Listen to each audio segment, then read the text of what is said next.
So now that you've got a chance to read and pick up on things in your own close reading, let's talk a little bit about how you would apply the literary elements to the analysis of this story.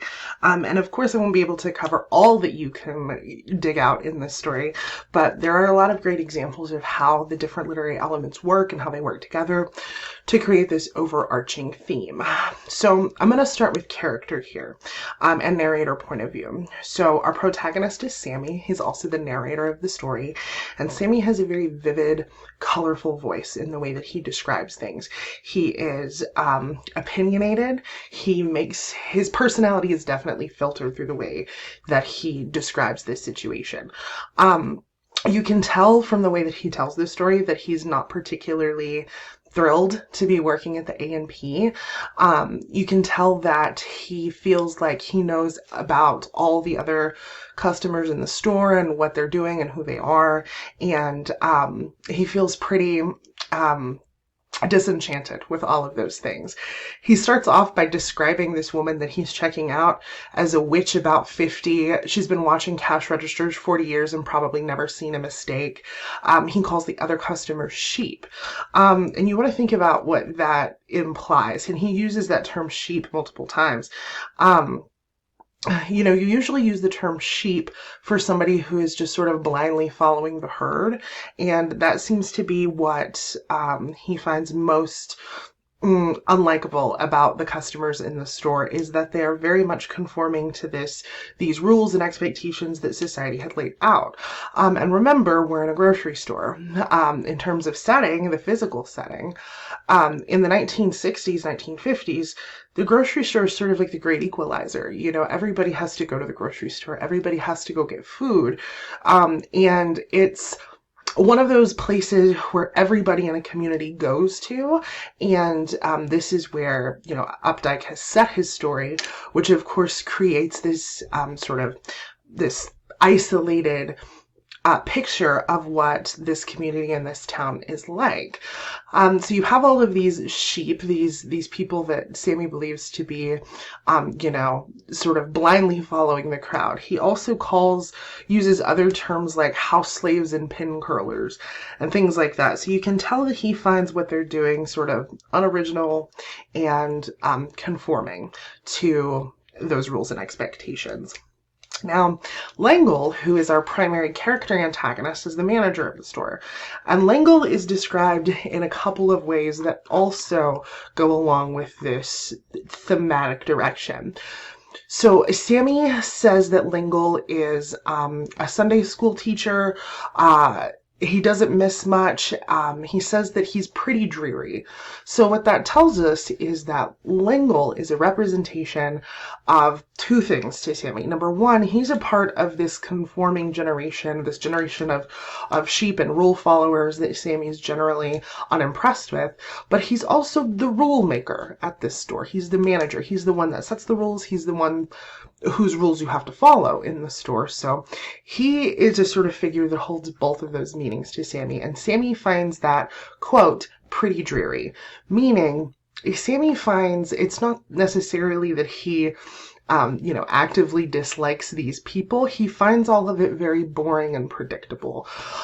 He also says that Langle looks at him with a sad Sunday school superintendent stare. Again, that sort of boss, rule-making figure in his life.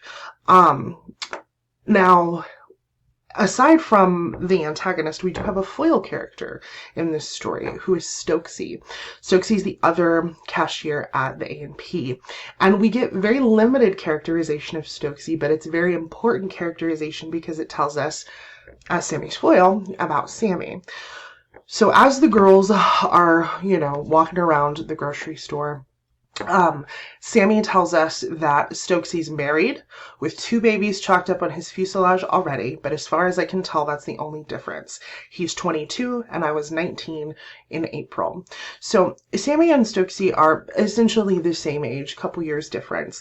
And Stokesy is just a couple years ahead of Sammy at 22, but he's married, he has 2 kids, and later Sammy tells us he thinks he's going to be manager one day. So Stokesy is going along with what the society expects of him.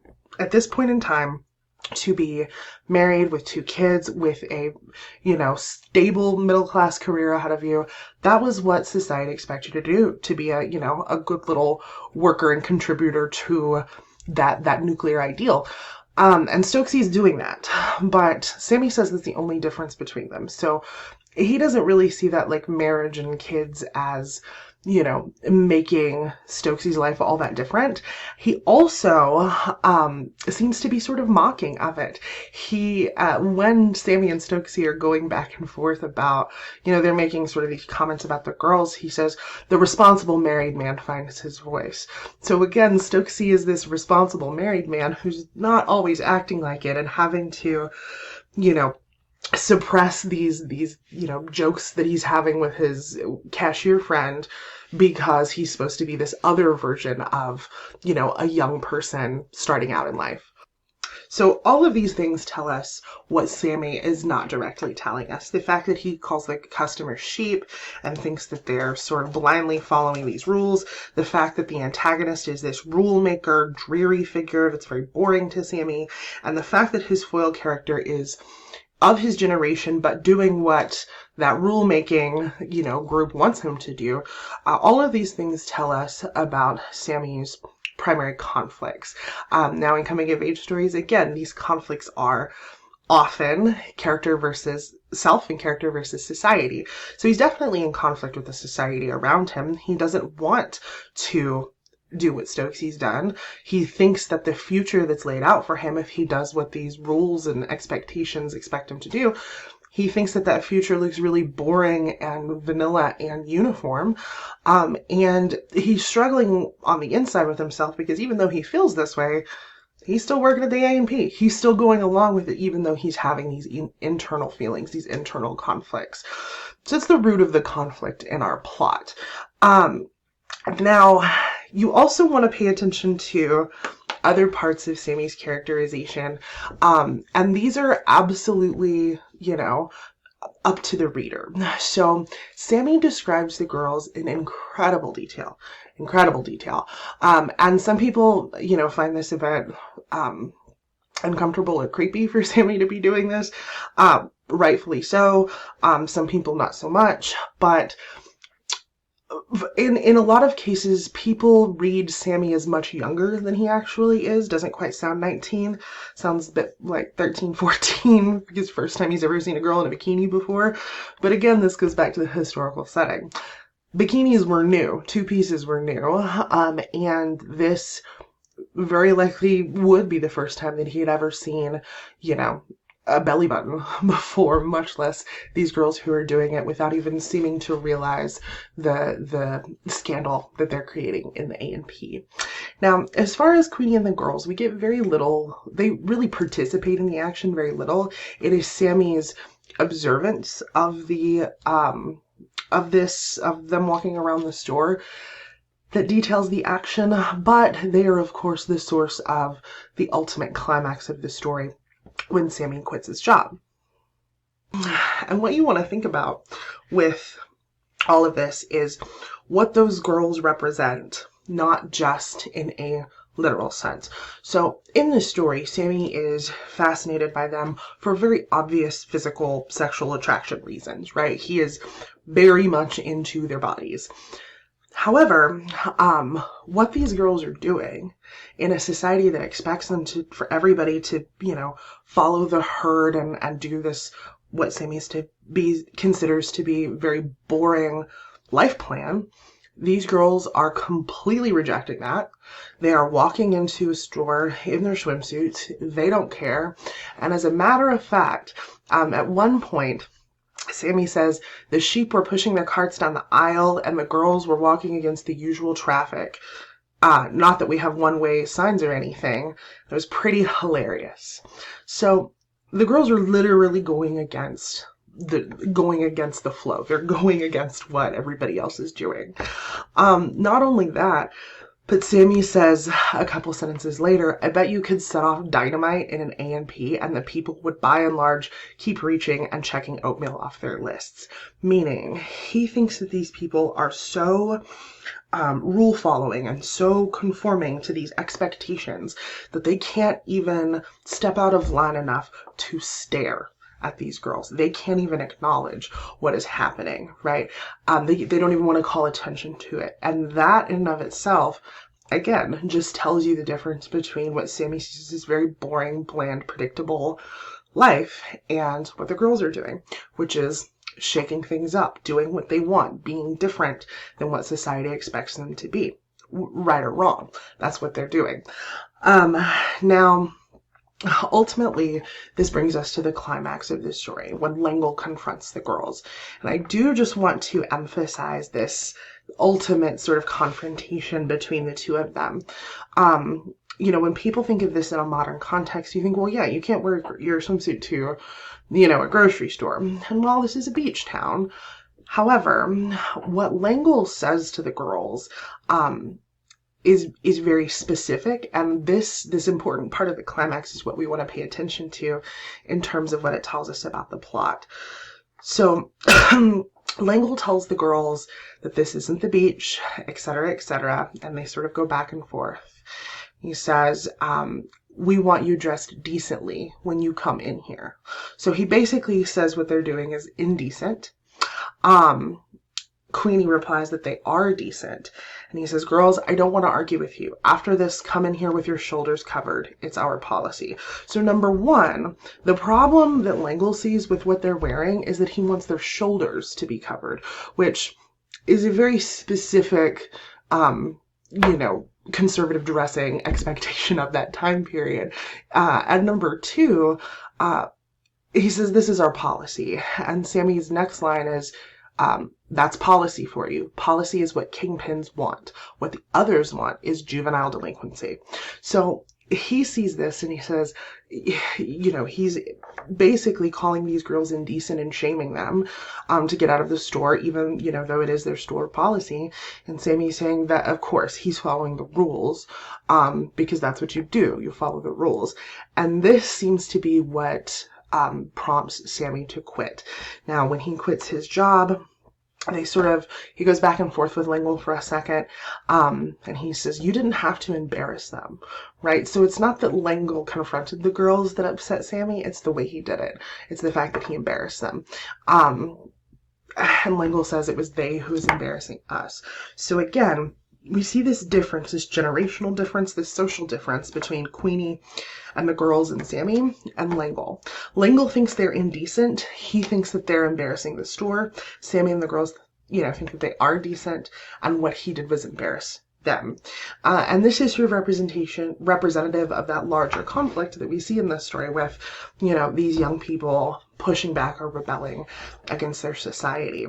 Now, at the plot's resolution, the final, takeaway of the story, L'Engle says that he doesn't want to, Sammy, you don't want to do this to your mom and dad. You're going to regret this for the rest of your life. And Sammy says, he knows those things are true, but once you start something, you got to follow through with it. So it does seem that his quitting was a rather impulsive decision, but he stands by what he says and he leaves. And the girls are gone. They don't even notice that that's what he did. In the last paragraph, Sammy sees this he says, some young married screaming with her children about some candy they didn't get by the door of a powder blue Falcon station wagon. So again, he sees this version of his future, or what's expected of him, as he's walking out of the store. And then he turns around and he sees L'Engle checking out in his checkout lane. It says that his face was dark gray and his back stiff as if he just had an injection of iron, and my stomach kind of fell as I felt how hard the world was going to be to me hereafter. So this is, of course, his epiphany. He has realized that the world is going to be hard to him hereafter. Now, What does that mean? What has he realized is going to be hard for him? Well, there's a very obvious, he's quit his job. Like, that's going to make life harder for him in his immediate proximity. But he also, he tried to have this unsuspecting hero moment, is what he calls it, and the girls didn't even notice. It's nobody, stands and claps for you when you do this, when you sort of protest what you feel like is something that's wrong. So it's another realization that he's had. And as far as what the other parts of that realization are, then that's up to the reader. But I will, for the sake of close reading and analysis, offer you my own. As a disclaimer, you are always welcome to disagree with my interpretation, and my interpretation is not the end-all, be-all. These things are open to different readings. But I think that one of the things that Sammy has realized is that being rebellious or going against what society expects you to do, even when you feel like it's the right thing to do, is really hard. It's easy to be sheep, right? It's easy to conform to those rules. It's easy to be Stokesy. It's hard to resist those things. And I think that Sammy is realizing that he doesn't want that, and he knows that he doesn't want that, but it's going to be hard for him and with his parents and with his society. It's going to be hard for him to not be that. So the ultimate climax of this story is Sammy quitting, in defense of the girls. Yes, but on another level, he's quitting because this is sort of his moment of realization that he no longer wants to go along with what has been expected of him, and so he's not going to. He quits.